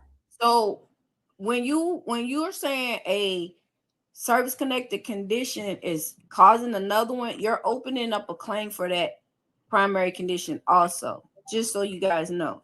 So you would have to go and get someone to complete the back, because the mental health doctor, whoever you go to, is not going to be able, because that's not their specialty. So you would have to get a back DBQ completed, and you would have to get someone other than your VHA mental health provider to complete a DBQ for you, linking the two. And most of them are uncomfortable because they don't know how to do it. Yeah. And you need service treatment records. There are other things that come into play. They're just able to visualize your VA records there. But then when you see an outside provider, all those things you do need, it comes into play. And you do need that. You know what I'm saying? You need all of that to be reviewed in order to have a substantial DBQ questionnaire filled out. Correct. And they have other veterans to see. Like, when are they supposed to do this? Like, on their off time, or we not seeing other veterans? The directive is for them to help. Mm-hmm. And they're underpaid, right? So that's a lot of things to come into play. But we read the directive and we got clear information on it, and we're moving on. Can OSA be granted secondary to mental health condition? Mental health meds suppress the testosterone. Low T causes weight gain. Weight gain causes OSA. What nexus documentation would each link require? Mental health meds suppress the testosterone, and the low testosterone causes weight gain. Then the weight gain caused the OSA. What nexus documentation would the link require? So it would be an intermediate step. Obesity. Yeah, so the link is it would say it would be the mental health meds would cause you to, like you said, it lowered your testosterone, causing you to weight gain. So it would be what we call a intermittent to obesity, the step. That's what the nexus would be. That's what it would be able to have to connect the OSA to the mental health meds causing you to gain the weight. Yes. That's why I said the link is right there. You put the link there, but it's not connecting. Yes, you absolutely. Yeah. Yes, my community care doctor. I can ask if he does DBQs or just wait for C&P DBQs, or can there be one from each? You can if you submit the private DBQ from this community care doctor, we'll consider it, but it still has to meet the criteria, and the overall evidence of record has to support that private DBQ, is what we're saying. It doesn't discredit it. It just, the overall evidence has to support it. So you can go get a private DBQ for anything. If we look and they grant it on a direct, and we look in your STRs and there's no way to directly connect it, but we see something like snoring, or after you had like the person had a deviated septum and they started snoring, that is enough for us to ask for a medical opinion and an exam. Not discrediting the private DBQ, but it's just not sufficient to support the overall evidence of record. That's why we will send you for another exam. All right, another Tara question. Natural FF on my thyroid cancer, heart valve replacement, and other issues, hypertension. Do you recommend a nexus letter for all three? You said on a Tara? For Tara, no. What I recommend you finding is some good peer review articles and submitting those peer review articles. And if your provider that is treating you has linked it to any type of toxic exposure that you was exposed to, those are good enough those are technically, you already have a nexus. So those are enough to support, the Tara medical opinion and things of that nature. So before you guys go spend money, try to find other avenues that can give you the nexus Yep. No need for a nexus, U.S. Army grant. Had a C&P exam for flat feet aggravation. Examiner looked at my arch sitting down and said, the arch don't look too bad. She didn't ask me to stand to look at my feet. Feet were examined while sitting. And when you walked out, you should have called Tyrone and told him that you were not happy with the exam and get you a new exam. Okay. If you're not happy with it, the moment you walk out, 1-800-827-1000. I need another one because that one was just not it. Don't that complain was about an insufficient exam. Yeah. Arch don't look bad. Arch don't look bad while sitting in their seat. So, Dean and NYC, call them and get a new exam. I hope it happened today so you can call them tomorrow and say, I need something else. Do something better. And don't get that same provider. Ask for a different one. Can a VA C&P examiner also provide an independent medical opinion without any issues?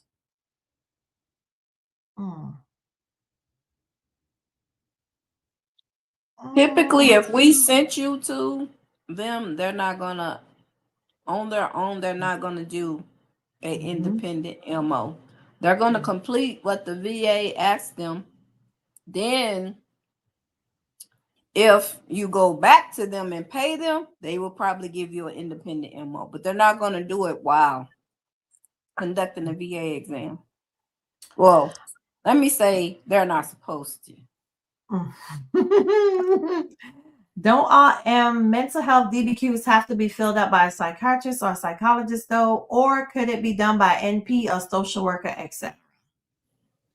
Well, yes, it's supposed to be filled out by a psychiatrist or psychologist. However, if there's a licensed social worker under the psychologist, like if they're doing some type of clinical or something, they can conduct it, but the psychologist has to be there, and then they have to sign with that licensed social worker on the DBQ.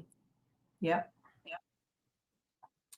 Okay. Rader said veteran does not currently meet the scheduler requirements for aid and attendance.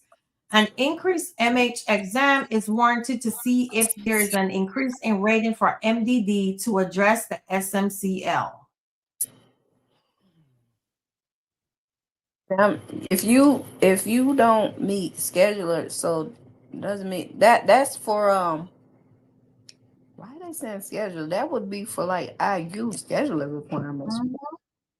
You probably didn't meet the, I don't know why they worded it like that, but aid and attendance, you probably didn't meet the criteria for aid and attendance. But yeah, maybe one of the disabilities that caused aid and attendance wasn't service connected, maybe. Yeah. And because they're saying a mental health exam increase, see if there's an increase in the MDD. So yeah, the criteria was not met. That's weird. I don't. We would probably need to know what the letter. What helped me connect mental health, obesity, and OSA was the timeline was documented in my doctor visits. Gained 60 pounds while receiving mental health treatment, diagnosed with OSA afterwards. Thank you for that, Jim. Super great information. Thank you guys. This was super big help to me. Sorry for all. Oh, no problem, U.S. Army grant. Thank you guys are the best, the new A team. Thank you. Yeah, go ahead and call Tyrone and let them know that you were not happy with what, your exam. Definitely. Hurry up before a rating decision is made. Hurry up because it's Wednesday. So you should have called them today. If I file IBS as MUCME and the examiner said is due to service-connected PTSD alcohol use, can the rater use that opinion to grant a secondary, or would I have to refile? No, they can use that to. They can use that. Yeah, they can use that to grant it as secondary to PTSD. Yep, they don't have to send it back. That's within scope. So they already gave us, so we wouldn't go back and ask for it when they already gave it to us, which is good for you. How does scheduler come into play? I thought that was medical evidence based. I'm 70% MDD. So only thing that and I could be wrong, but Only thing we use scheduler for is if we're going to grant, if you claim IU. So I'm kind of confused with what the rater said, but I don't see the whole case. I'm just going off what you told me. I mean, FF, is that what you're I'm thinking together? maybe when they did the request, the paperwork from the doctor, since they were asking for aid and attendance, that condition has to be service connected and the reason for the need of another person to help with aid and attendance. So maybe this condition, based on what the doctor said, didn't meet the criteria of needing help for another person. Yeah, for aid and So attendance, but the scheduler yeah, thing, that kind of threw me because we only use meet the criteria for scheduler when we're granting IU. So I don't know if you asked for IU in that, but if it's they if probably they just use send in that this, standard. yeah, I think I don't Give me know. a little bit. I also had a hearing exam. The exam was done on a laptop, not a hearing booth. I could hear noise from outside. Examiner's cell phone ringing, knocking on the office door. Oh my Sounds god. like you can hear. Wait, Get but off of wait. here because you Guess can who company hear. it was? Just go and call them all and We let them know that told you don't y'all. want to What deal did with we them no more. what did we tell you guys about, man? Oh Don't my god. use these people. Go ahead They and need just to tell go. them I need somebody else. They They not need to it. go. Because I am so sorry that your experience was like this. Yeah, that can interfere with And then the because phone all ringing that. while you're doing your hearing test. That's wild.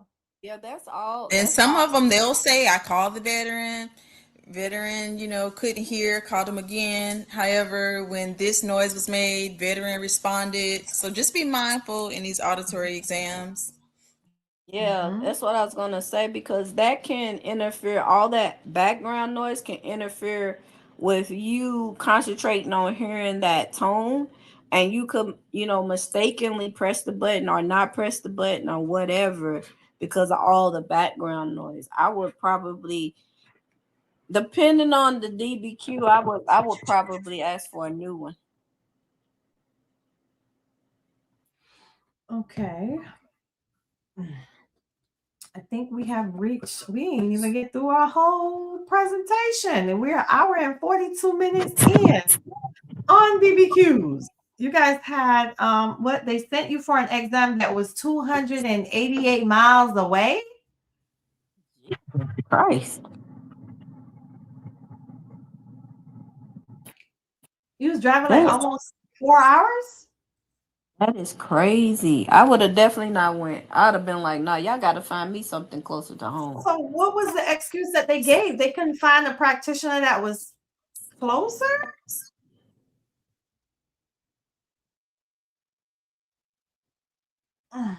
That's a little bit much. Okay, guys, I want to touch on a few pointers here when it comes to these DBQs. Natural, any specifics you want to touch on that is going to stand out before we get finished? We have about 15 minutes left. No, if something you read, I'll jump in.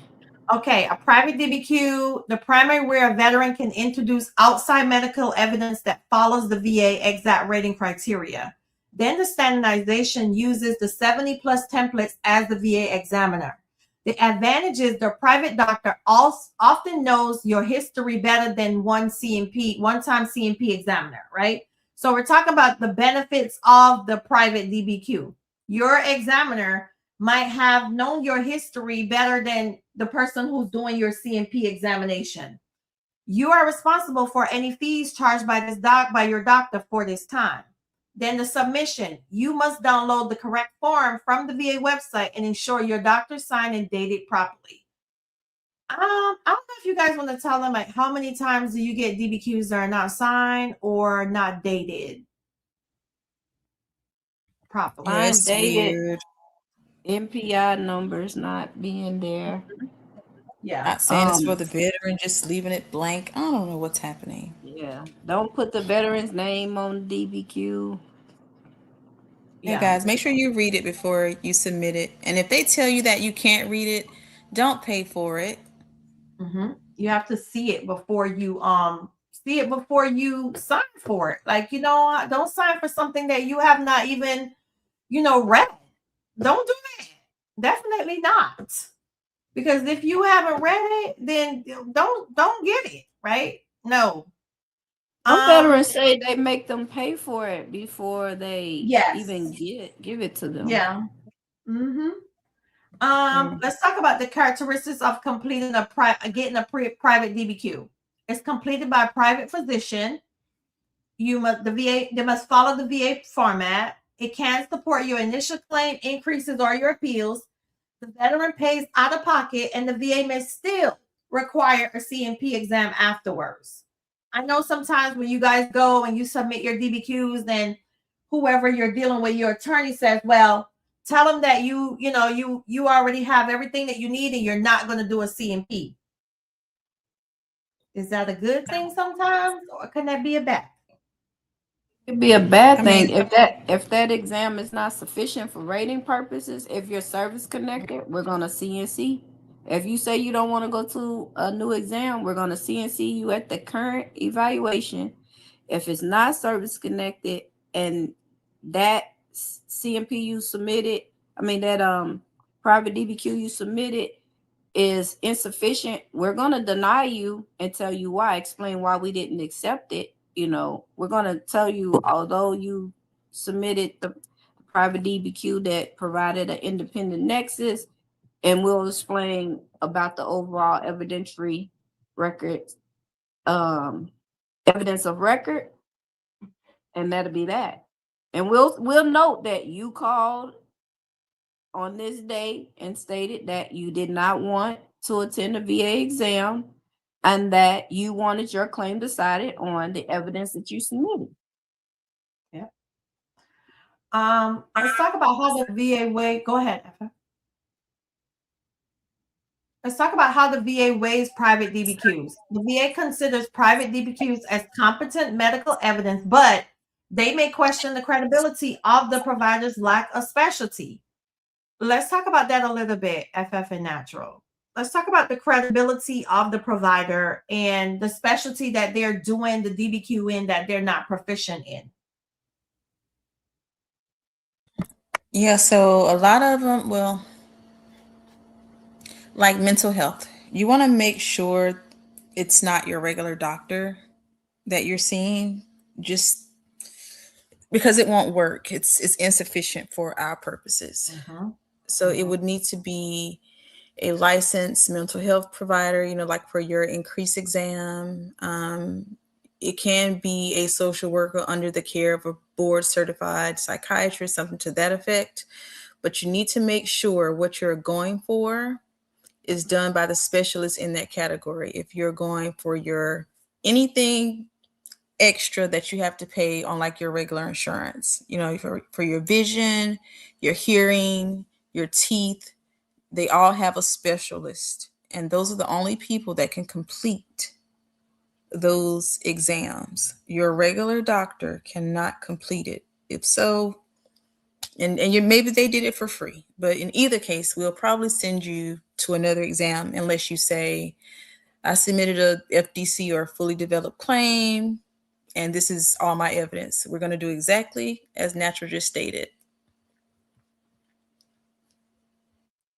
Let's look at the summary comparison tables. Who pays for your VA contracted C&P exam? The VA. If you have a private DBQ, the veteran pays. Who picks the doctor? The VA does. And for your private DBQ, you do. Are you required to attend? Yes. Failure to attend can lead to a denial.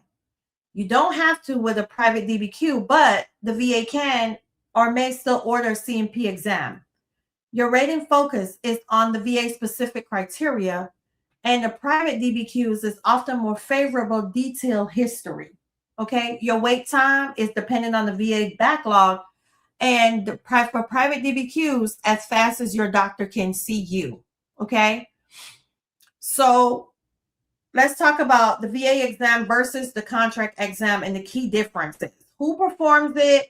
a VA clinician, and they have QTC, LHI, VES. Now, if you are not, and now they have loyal source. If you are not happy with your C&P exam, you need to talk about it. You need to sound the alarm, okay? If you decide that you want to just accept it, and then when you don't get the result that you're expecting, then you didn't complain about it. So then it's on you, but you have to say something. If you don't say anything about how you're being treated with the contractors or what happened, then the VA would not have any idea to know that these contractors are not good, right? So as much as many people complain about lawyer source, if veterans really complain in full form about what is happening, then they will not be around sooner or later, right? So you have to sound the alarm, okay? If you are not happy and something goes wrong with it, then you have to call.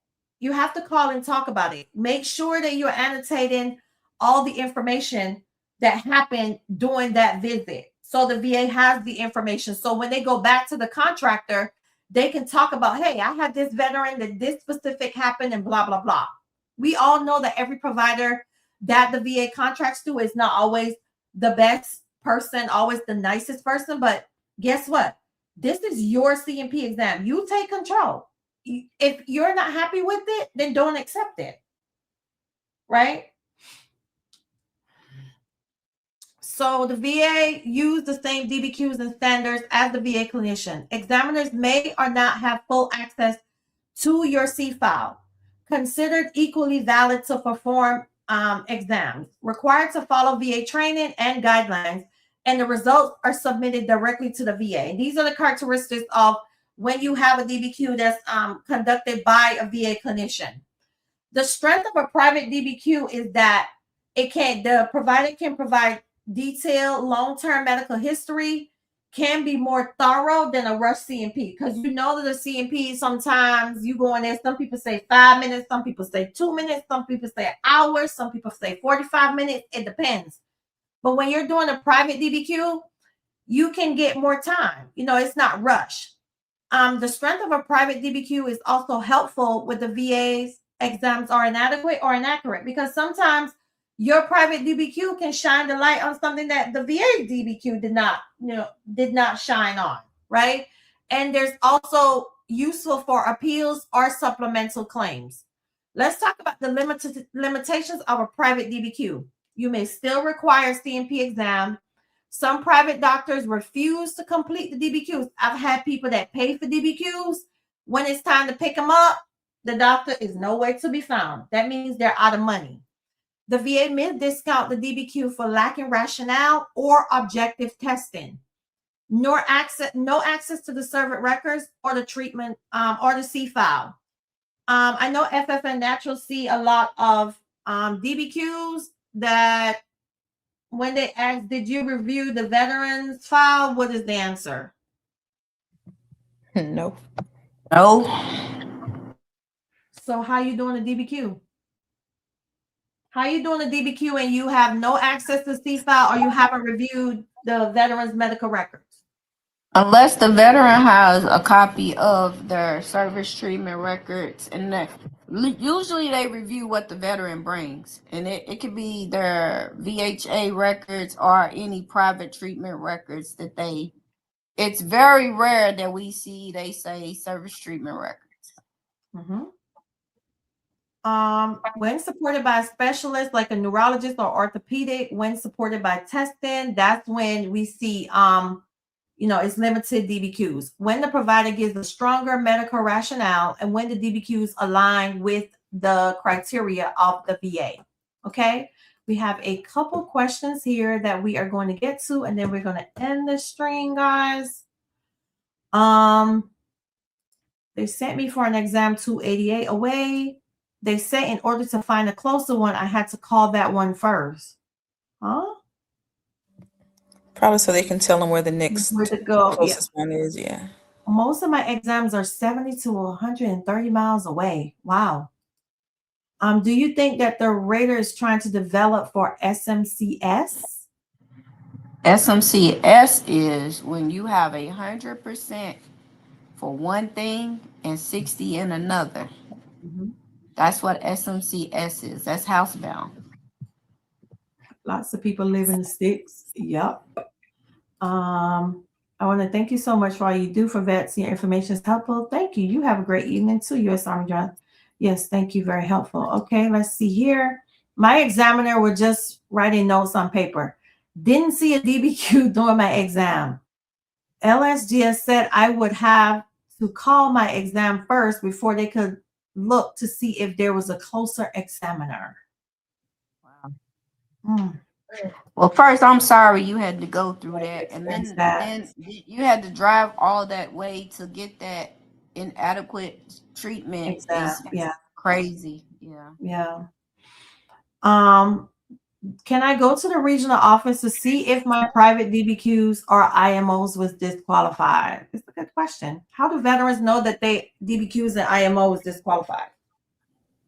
Typically, once they receive the narrative, if they have a VSO, Mhm. the VSO can go in there to it. But well, let me say, you'll know when you go to a VA exam.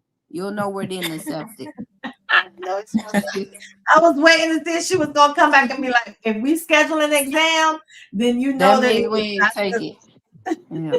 Now, if you know your exam was sufficient and you know it had everything on there, you can absolutely say that you submitted a sufficient DBQ or medical opinion, but you need to be sure. That's why it's important to read it.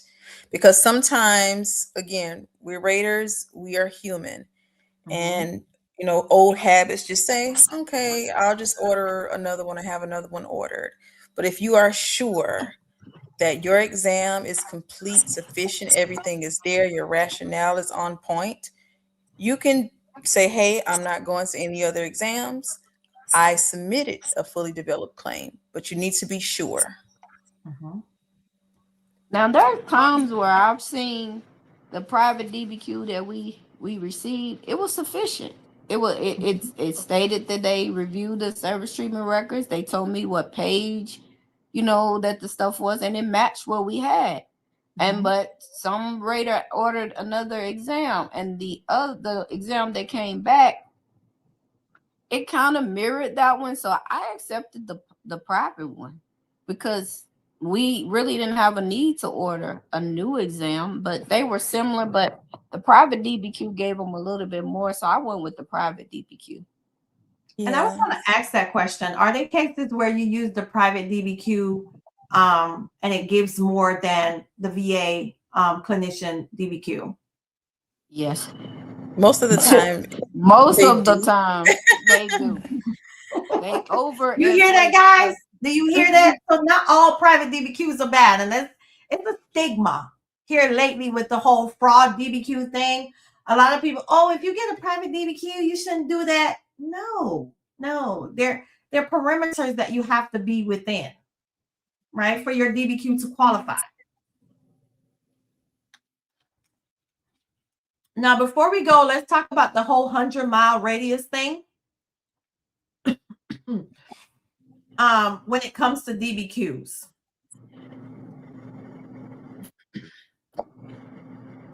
So for me, it's not a red flag. We have people in this chat right now that have to go to a examiner that we provide that are outside of that radius. Okay. So I don't look at it any differently. I am looking for sufficiency in either exam and evidence to match the overall record. That is what I'm looking for in both exams, no matter who completes it. The distance doesn't do a red flag for me. We submit initial PTSD or initial mental health examinations via telehealth. If this person has an examiner that does that, that's not a red flag for me. But that's just me. It's a red flag for me when it's a back DBQ, knee DBQ, any musculoskeletal, and they did it by telehealth. How can you Oh do yeah, it absolutely. You can't do those by even some respiratory, asthma, bronchitis. You have to do a PFT with that. How can you do that telehealth? You can't. So they're solely relying on the veteran's history, and they're solely if the veteran uploaded I guess, medical evidence to them, but a PFT is required for respiratory. So that will prompt an exam, musculoskeletal, because how can you determine the person's ranges of motion? Yeah, And you because got them with that. asthma. I'm sorry. I'm sorry, it's okay. I was gonna say, like, it'll be like IBDS, spinal stenosis, bilateral radiculopathy, severe. I'm like, how did you come to this conclusion when you didn't even examine the vet? Yeah, guys, don't do that one. That's a waste of money for your range of motion, unless you're just all of your evidence is up to par. Because sometimes we can go ahead and do what I call like a placeholder. Like if we see the evidence of record that shows your 20% for your back, and then you're going to be seen for an increase. But if what you send in is suspicious, then yeah, you're probably going to be sent for another exam, because how do they do your range of motion?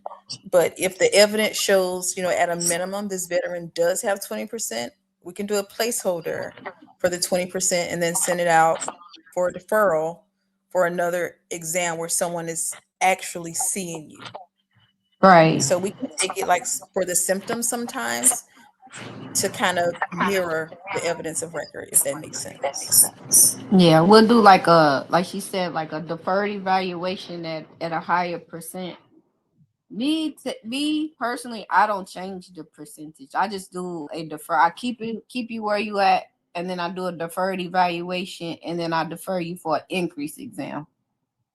Because I personally don't like to do that, because if that exam comes back and it keeps them at where I don't like having to correct the master record and I don't like having to do that. So I just kind of defer them. Now, if it's like the dreaded OSA and they were 30%, and I go into the VHA, or they submit private treatment records showing that they have they have the CPAP, then I just go ahead and increase them. Yeah, because we can see the classes, like when you all take the class for the CPAP, so then we'll know it's increased in severity and you've now been issued the CPAP if you get it done at the VHA. Yeah. Will VBMS state what questions need to be asked or addressed? Are you talking about if you're sent for a C&P and you had a private DBQ? I don't think they pick out specific questions. You're gonna go, you're getting the full. We ask the question for the medical opinion. We don't ask the questions when it pertains to the DBQs. The question we ask, like I stated earlier, it will be directed towards something that was seen in your service treatment records. They're gonna ask, is your current condition as least likely as not related to the in-service event that happened in service? That's a direct. The secondary will say something like, is the veteran's claim condition secondary to the veteran's primary service connected disability of an aggravation? We are asked like, will the RVSRs have to order those? So we'll say something like FF said earlier, review of entrance exam dated whatever, the veteran enters service with mild pars planus or plantar fasciitis, veteran seen this day. Was the veteran's pars planus or plantar fasciitis aggravated beyond its natural progression? Those are questions. And then you have the terror. The same verbiage, just different, theories of entitlement. All right. Let's see here. Thomas said, I have to drive an hour and 45 minutes for a 15-minute appointment for an X-ray 2 days ago. Wow. That is crazy. Network. I couldn't use my local facility. You can't flub an X-ray. Correct. My VSA told me he can't show me anything from VBMS. He said there are no exam requests or claim notes he could go over. Then told me good luck and sent me on my way. You need a new VSO. He is tired. That VSO is sick of y'all. He on the way out the door. He quitting next month. He is so tired, baby. He said, I'm sick of y'all cutting up. Y'all keep asking me to look at VBMS. No. Yeah, see if that VSO has a supervisor. My husband said. Yeah. Because that VSO, I'd have been like, what? All these VSOs be thinking they are VSRs. They be trying to email us and tell us. No, I'm not letting y'all look at Nathaniel. I'm sick. She's sick of y'all. Get on out my office. Find another one. Oh, y'all, listen. You the veteran, right? You the veteran. I just have to keep saying you are the veteran, right? You are. So we have come to the end of our live stream tonight. It was definitely a lot. We read the directive, we went over the DBQ, we talked about OSA, how a sufficient and insufficient DBQ. I'm not sure if I could, I'm probably going to try to create a link and post it in the description. And look, okay, when I get off this live, I am not thinking about going to put something in the description right away because my throat be hurting, okay? Y'all don't have to message me at midnight to tell me I didn't put it in the description. I know, I'm getting to it, okay? Give me a little bit of grace. Y'all be sending me, oh, you didn't put it in the description. It's not there. I've been looking. Just give me a little bit, okay? So I'm going to try my best to put it in the description so you guys can look at the insufficient and the sufficient one so you guys can know exactly what to look for.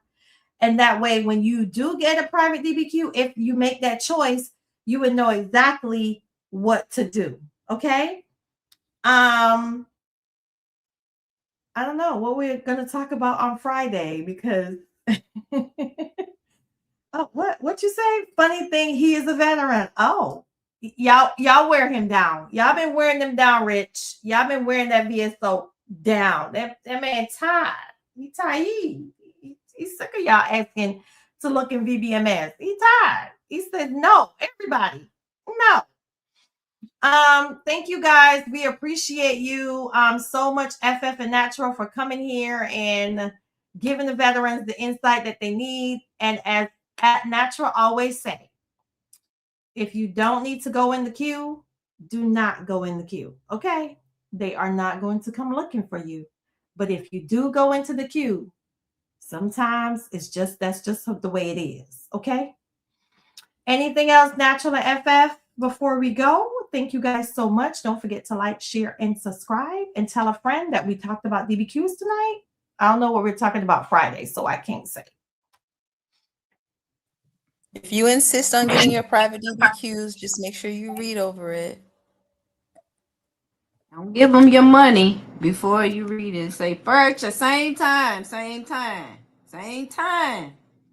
I give you my money. I need to see this DBQ. You're not getting my money until I see it. If you don't want to show me, you need to keep your money, put it back in your purse, your wallet, and walk out that door. Don't do that because you're wasting money just to get maybe another exam. You know, that's a waste of money. Same time. I'm telling y'all, same time. Just remember that. But thank y'all. I appreciate y'all. Thank you guys. For See you guys tuning in. on Friday night. Have an amazing evening and take care and be kind to each other. All right. Thanks, everyone. Good night. Bye. Thanks. You're not alone. You got a voice. Stand strong. Stay informed. Her vet for